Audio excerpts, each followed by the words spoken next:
Hey everybody, this is Modern Refugee. It's been cold here lately, so making fire is kind of important for us up here in the north, and I wanted to do a video on my fire kit.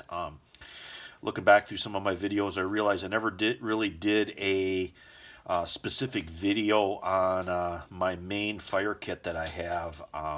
I have fire kits in all my bags, but I have one kit that I keep handy right by the door if I'm going someplace where I know that I have to make a fire. So if I'm going out to have lunch in the woods or something like that, and I don't want to take my whole pack, whatever, I grab my main fire kit. My main fire kit is nothing special.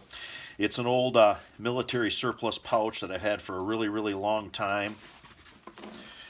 It's got Molly on the back, and I took an old rifle sling and I made a shoulder strap out of it. And this consists of what the outside of my fire kit looks like. I'm going to open this up here, fold the flaps back, and kind of look in there. You can see how I got everything arranged. And the first thing I'm going to show you is there's another pouch with Molly that I keep inside my fire kit.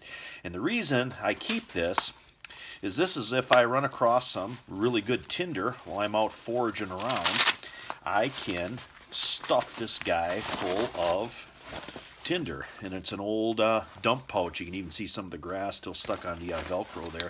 And because it's got the Molly straps on the back, I can just take it and I can strap it onto my rifle sling shoulder strap there, and I've got a fairly decent sized pouch with a drawstring and a flap that I can keep some tinder dry, either grass or whatever it is that I happen to run across. And I always keep some type of pouch or Ziploc bag or something in all my fire kits to put dry tinder in if I happen to find some natural tinder out there.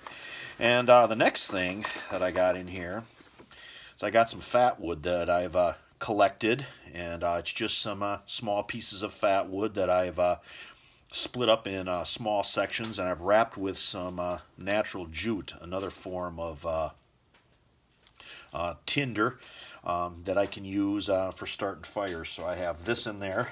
I also have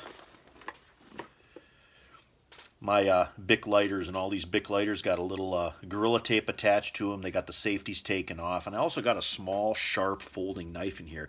And again, if I don't have a knife, I have this a little guy right here that I can either strike a rod with, or I can scrape that fat wood or whatever that I would need a small knife for. I've got one attached right here on my lighters, and of course, you can see there my see if I can show you the other one here. My lighters all work. Test things from time to time, because sometimes Bic lighters get the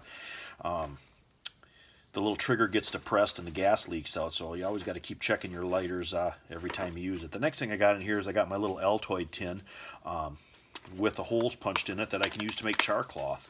And I also have it full of char cloth, so it's another way that I can start fire if I'm practicing or whatever.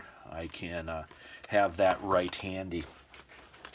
Also got my one of my ferro rods in there, the little piece of orange paracord in case I would happen to drop this, so I can find it easily. Got a fair amount of Vaseline-soaked cotton balls. This is many, many fires in this little Ziploc bag right here.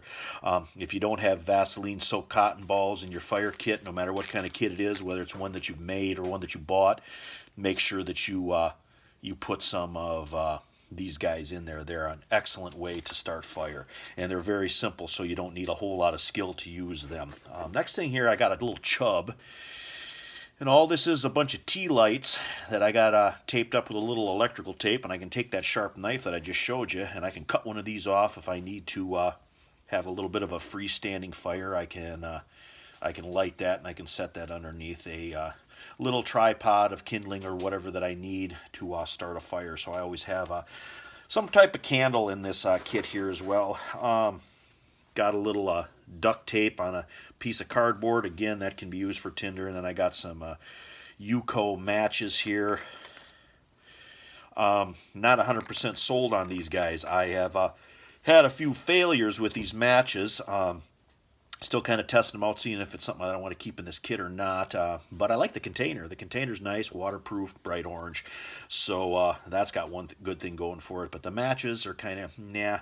I mean, everybody swears by these matches, but like I said, I've had issues with both the little striker deals. I've had the matches break, not light. Just got a bunch of problems with these. But we still are testing them out. Maybe I'm not doing something right. It's entirely possible. And you can see there I got everything out of the pouch now. But that's basically the contents of my main fire kit.